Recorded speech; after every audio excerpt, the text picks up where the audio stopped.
إلى أن دنت منها المنية مددت رجليها أسبلت يديها تمنت أخو يحضر عندها ماكو تمنت أبو يحضر يمها ماكو كان أمنية عند زينب تتمنى قبرها بين قبر العباس وبين قبر الحسين هناك قبر زينب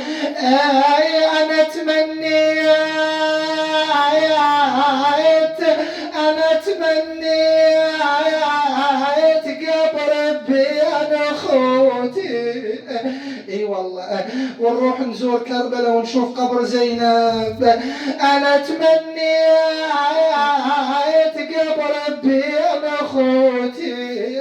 ويحضرون ويشوفون موتي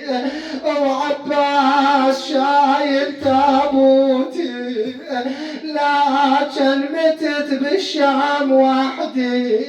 بعد زينب والله قبرها يما ابو فاضل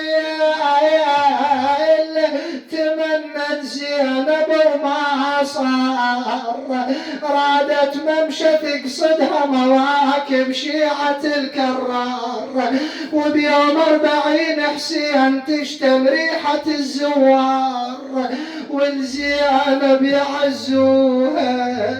وعلى اخوتها يواسوها